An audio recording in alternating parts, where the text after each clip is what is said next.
अस्सलाम वालेकुम जी next topic motional EMF है। मोशनल ईएमएफ जिस तरह मैंने बताया था चैप्टर 15 में, हमने बैटरी से तो ईएमएफ हासिल नहीं करना बल्कि किसी मेथड से उसको इंड्यूस किया जाएगा। तो मोशनल ईएमएफ भी बैटरी के बगैर पैदा किया जाने वाला एक ईएमएफ है। डेफिनेशन से पता चल जाएगा कि किस तरह इसको पैदा करना है।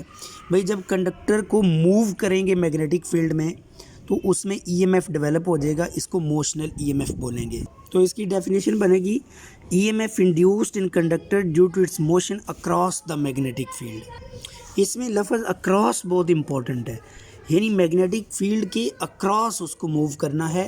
अक्रॉस का मतलब होता है मैग्नेटिक फील्ड लाइंस के परपेंडिकुलर मूव कर, या उसको लाइंस को कट करते हुए मूव करना है।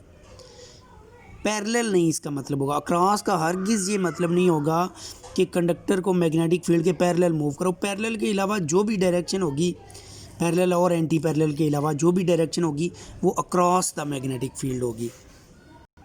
इस टॉपिक में इस्तेमाल होने वाले 3 फार्मूले जो कि हमें रट्टे से आने चाहिए, उनको हमने यहाँ पर यूज़ करना है और पिछले चैप्टर्स में उनको हमने पढ़ लिया हुआ है, इसलिए वो पहले ही फार्मूले मैं यहाँ पर लिख देता हूँ जो इस टॉपिक को समझने के लिए चाहिए।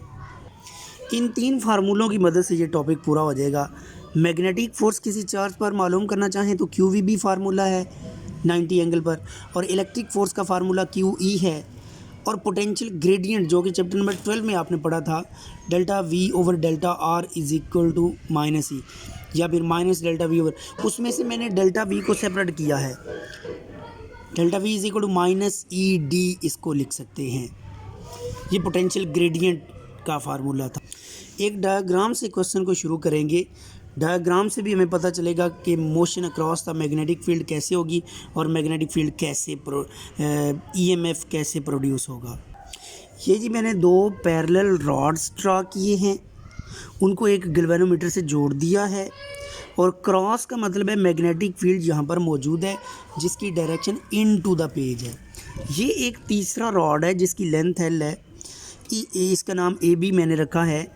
इसको मैग्नेटिक फील्ड में जब मूव करेंगे तो इसमें ईएमएफ इंड्यूस हो जाएगा। ये चीज़ हम मालूम करना चाहते हैं। तो देखो, जो रॉड होता है, जो कंडक्टर होता है, उसके अंदर में पता है चार्जेस होते हैं।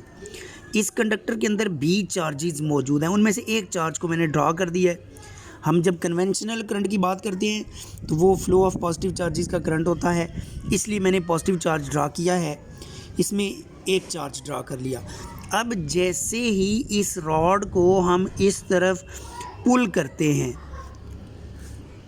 रॉड को जैसे ही पुल करेंगे तो इसमें करंट गुजरना शुरू हो जाएगा, और इसके एंड्स पर अगर वोल्टमीटर लगाओगे तो ईएमएफ की वैल्यू आपको मिल जाएगी। तो इसके लिए ये पुल करना जो होता है ना, इसको वेलोसिटी V कहते हैं। ये आपने इस तरफ इसको मूव करवाया है। तो इसमें हम देखोगे कि आपने पढ़ा था कि जब भी चार्ज को मैग्नेटिक फील्ड में मूव करवाएं उस पर मैग्नेटिक फोर्स लगती है। तो ये बेसिकली रॉड को इधर मूव करवाने का मतलब है कि उसके अंदर जो चार्ज होगा उसको भी आपने इधर मूव करवा दिया। तो मैग्नेटिक फोर्स ऑन चार्ज को हम इस तरह लिख सकेंगे, magnetic force will be equal to Q times V cross B। ये उसका फार्मूला है। मैग्नीट्यूड सिर्फ लिखनी हो तो QVB साइन थीटा, यहाँ पर थीटा 90 डिग्री है क्योंकि वेलोसिटी इस तरफ है, magnetic field into the plane है, तो एंगल 90 होगा, साइन 91 हो जाएगा। सो मैग्नेटिक फोर्स का आंसर बन जाएगा FM is equal to QVB। ये वो फोर्स है जो इस चार्ज को मूव करवाएगी। अगर मैं इसकी डायरेक्शन नोट करता हूँ, इस फोर्स की डायरेक्शन किधर है, तो राइट हैंड रूल के मुताबिक ये डायरेक्शन निकलेगी फ्रॉम A टू B। ये जो रॉड के अंदर मैंने A और B 2 पॉइंट्स ड्रा किए हैं, ये A है, ये B है।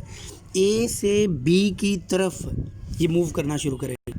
इस डायरेक्शन को हम राइट हैंड रूल से वेरीफाई कर सकते हैं, right hand rule of cross product. वो रूल ये था कि अगर आप V से B की तरफ अपने राइट हैंड की फिंगर्स को कर्ल करोगे तो थंब ने इंडिकेट करनी है डायरेक्शन ऑफ फोर्स। देखो, इस वक्त V ये है, जिस तरफ मैंने ये बॉल पॉइंट रखी है ये वी की डायरेक्शन है, और जो बी है वो इन टू द पेज है, वो नीचे की तरफ है। तो देखो अगर मैं अपने राइट हैंड की फिंगर्स को इस तरफ करता हूँ और ये नीचे की तरफ कर्ल करता हूँ तो थंब इस तरफ ऊपर होगा। ये जिस तरफ वेलोसिटी थी उधर फिंगर्स हैं, तो जैसे ही फिंगर्स को ऐसे कर्ल किया मैंने तो थंब ऊपर की तरफ है। तो इसका मतलब होगा direction of force is from A to B. तो इसलिए ये चार्ज ऊपर जाना शुरू होगा, इस चार्ज के ऊपर जाने को ही करंट बोलेंगे। ये करंट पैदा हो गया है। देखो कल तो हमने एक रीज़न पढ़ी थी कि rate of change of magnetic flux या change of magnetic flux induces EMF. आज हमने एक नई रीज़न पढ़ी कि बेसिकली जब आप रॉड को मूव करते हो, पुल करते हो, तो उसके अंदर चार्ज भी पुल होता है, तो उस चार्ज पर एक मैग्नेटिक फोर्स लगती है, वो फोर्स उस चार्ज को मूव करवाती है तो करंट बन जाता है, उसी से ईएमएफ बन जाएगा। ये हमने आज दूसरी रीज़न देख ली है। तो बहरहाल ये जो फार्मूला निकला है फोर्स का, इसको फार्मूला नंबर 1 कहते हैं। ये फोर्स लगने की वजह से अल्टीमेटली इस पॉइंट बी पर चार्ज बढ़ता जाएगा और ए पर चार्ज की शॉर्टेज हो जाएगी। यहाँ पर डेफिशिएंसी होगी ए पर चार्ज की और बी पर एक्सेस हो जाएगी। तो जब बी पर पॉजिटिव चार्ज है, फर्दर जो चार्ज ऊपर आना चाहेगा वो ये पॉजिटिव चार्ज इस फर्दर आने वाले चार्ज को रिपेल करेगा। तो इस चार्ज ने, ये जो इधर जमा हो चुका है, ये चार्ज एक नीचे की तरफ फोर्स लगाएगा, पॉजिटिव चार्ज के दरमियान होती है, वो वाली फोर्स होगी इलेक्ट्रिक फोर्स। ये जो ऊपर फोर्स लगी थी वो मैग्नेटिक फोर्स है, जो नीचे को फोर्स लगेगी वो इलेक्ट्रिक फोर्स है। तो ये वाली इलेक्ट्रिक फोर्स है जो चार्ज को वापस रिपेल करेगी, और ये जो ऊपर की तरफ लगी थी इसका नाम मैग्नेटिक फोर्स है, ये चार्ज को ऊपर लेकर जा रही थी। देखो जो मैग्नेटिक फोर्स है उसकी वैल्यू तो चेंज नहीं होनी, मैग्नेटिक फोर्स तो डिपेंड कर रही है क्यू, वी और बी पर। जब तक ये वेलोसिटी सेम रहेगी, चार्ज उतना ही है, मैग्नेटिक फील्ड उतना ही है, तो ये फोर्स भी उतनी रहेगी। जबकि इलेक्ट्रिक फोर्स को अगर हम देखें, ये जो नीचे की तरफ लगने वाली फोर्स है, it depends upon magnitude of charge at B. तो टाइम के साथ साथ क्योंकि चार्ज यहाँ पर बढ़ता जा रहा है, तो ये वाली जो नीचे की तरफ फोर्स है ये भी बढ़ती जाएगी। एक वक्त आएगा कि इलेक्ट्रिक फोर्स और मैग्नेटिक फोर्सेस इक्वल हो जाएंगी और ये फार्मूला ड्राइव हो जाएगा। तो मैं पहले इलेक्ट्रिक फोर्स का फार्मूला लिखता हूँ। ए पर जो इलेक्ट्रिक फोर्स होगी उसका फार्मूला हो जाएगा क्यू ई, ये फार्मूला नंबर 2। जब ये दोनों इक्वल हो जाएं, when magnetic force will be equal to electric force, magnetic force की जगह क्यू वी भी लिखेंगे, इलेक्ट्रिक फोर्स की जगह क्यू ई लिखेंगे, क्यू कैंसिल हो जाएगा, सो ई का फाइनल आंसर बचेगा वी बी। इसको फार्मूला नंबर 3 कह देते हैं।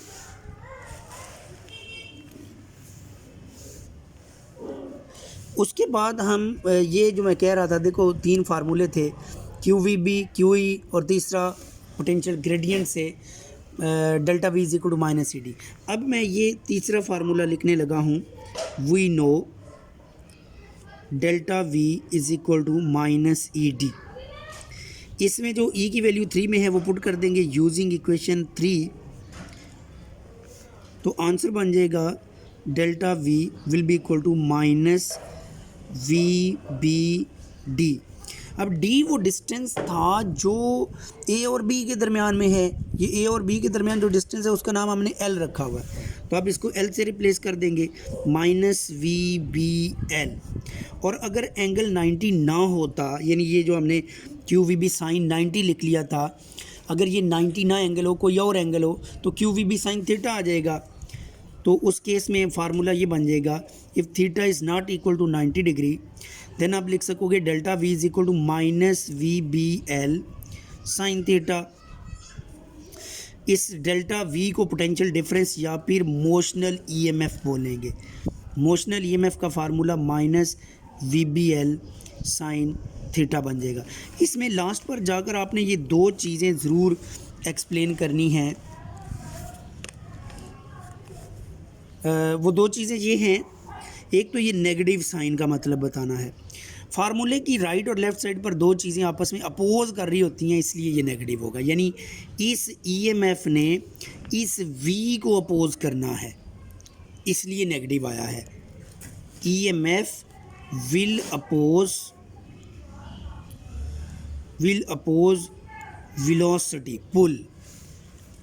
इसको हमने अगले एक लॉ में भी जाकर पढ़ना है कि ये अपोज कैसे करेंगे वी और ईएमएफ। लेकिन यहाँ पर जस्ट ये रीज़न बता देनी है कि ईएमएफ और वी एक दूसरे को अपोज करेंगे। और लास्ट चीज़ इसमें ये भी बताएंगे कि देखें, जब करंट फ्लो होता है,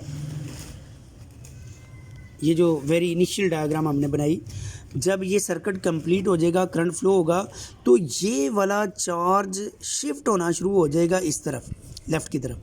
तो यहाँ पर फिर चार्ज कम होगा, तो ये फोर्स एफ ई कम हो जाएगी, एफ एम उतनी ही रहेगी फोर्स। देखो, जब ये चार्ज शिफ्ट होगा इस तरफ, लेफ़्ट की तरफ, तो उस वक्त इलेक्ट्रिक फोर्स रिड्यूस हो जाएगी क्योंकि ये चार्ज कम हो गया है, मैग्नेटिक उतनी रहेगी। तो फर्दर चार्ज यहाँ से ऊपर जाना शुरू हो जाएगा और इस तरह फ्लो ऑफ करंट शुरू हो जाएगा। यानी पता ये चला कि जब ये इक्विलिब्रियम ख़त्म होता है इलेक्ट्रिक और मैग्नेटिक फोर्स का सर्किट कंप्लीट होने पर, उस वक्त करंट फ्लो होना शुरू हो जाता है। ये लास्ट पर एक पैराग्राफ बुक में लिखा हुआ है कि equilibrium is disturbed in favor of magnetic force। Equilibrium disturb होगा मैग्नेटिक फोर्स की फेवर में, मतलब मैग्नेटिक फोर्स को उसका फ़ायदा होगा और वो फर्दर चार्ज को ऊपर भेजेगी and flow of current continuous. Flow of current continuous. इस तरह ये चैप्टर, ये टॉपिक इसका कंप्लीट होता है जी। नेक्स्ट टॉपिक है फैराडेज लॉ। ये भी लॉन्ग क्वेश्चन है, पिछला भी लॉन्ग क्वेश्चन था और इसकी डेरिवेशन इंतहाई सिंपल सी, सेम वही डायग्राम है। एंड पर जब फार्मूला ड्राइव हो जाएगा तो फिर मैं इसकी डेफिनेशन करूँगा।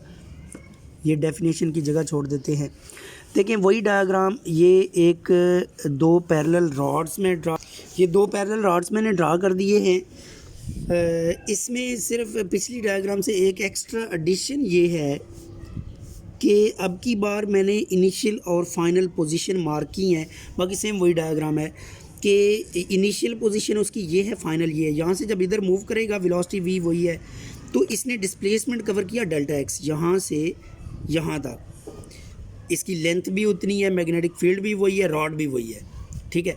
तो ये फैराडेज लॉ में डायग्राम इस्तेमाल होगी और इसका फार्मूला वहाँ से ही शुरू करेंगे जहाँ से पहले पिछला हमने ड्राइव किया है, उसको दोबारा लिखेंगे। We know motional EMF will be equal to minus we B L, sine 90 को 1 कर देंगे, v B L sine 90 degree.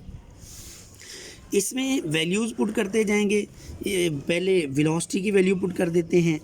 Velocity will be equal to rate of change of displacement होती है, तो delta x over delta t इसमें put कर देते हैं। तो ईएमएफ का आंसर आ जाएगा minus delta x over delta t multiplied by B multiplied by l.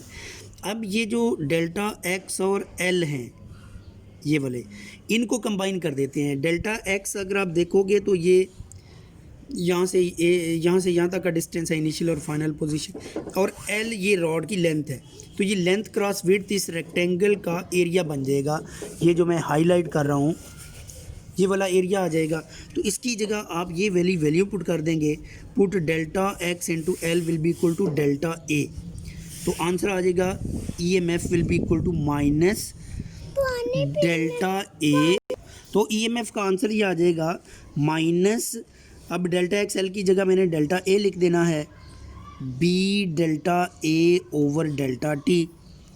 अब देखो, ये जो बी ए है ये बेसिकली फ्लक्स है। इसकी वैल्यू पुट कर देंगे कि बी ए तो फ्लक्स होता है, B A is equal to phi. अगर बी डेल्टा ए है तो ये डेल्टा फाई बन जाएगा। ये वाली वैल्यू इसमें पुट कर देते हैं तो इंड्यूस्ड ईएमएफ का आंसर आ जाएगा minus delta phi over delta t. ये तो था अगर सिर्फ एक ही लूप होता है, अगर लूप्स ज़्यादा बन रहे हों, जिस तरह हमारी डायग्राम में सिर्फ एक लूप है, ये रेक्टेंगुलर शेप, अगर ये लूप ज़्यादा बन रहे हों, n लूप्स बन रहे हों, तो इंड्यूस्ड ईएमएफ का आंसर आ जाएगा -n delta phi over delta t. यही मैथमेटिकल फॉर्म है। इसमें आपने एक तो नेगेटिव को दोबारा बताना है कि EMF will oppose delta phi over delta t. देखो नेगेटिव साइन हर टॉपिक में आएगा इस चैप्टर में, उसका आंसर भी हर दफ़ा सेम होगा कि एक राइट साइड की क्वांटिटी होगी, एक लेफ़्ट साइड की क्वांटिटी होगी, ये दोनों ये नीचे था, फॉर एन टर्न्स ये आ जाएगा। और उसके बाद नेगेटिव को डिफ़ाइन करेंगे कि ईएमएफ और delta phi over delta t एक दूसरे को अपोज करेंगे, ये नेगेटिव का मतलब बता देंगे। और लास्ट पर हम डेफिनेशन करेंगे, यही मैथमेटिकल डेफिनेशन है, EMF induced in a conductor of n turns is equal to negative of the rate of change of flux through that conductor. यानी ये जो डेल्टा फाई और डेल्टा टी है, इसका नाम है rate of change of magnetic flux. तो answer आया induced EMF is equal to negative of the rate of change of magnetic flux. तो ये डेफिनेशन बन जाएगी, induced EMF in coil of n turns will be equal to negative of the rate of change of flux through that coil. That's end of lecture.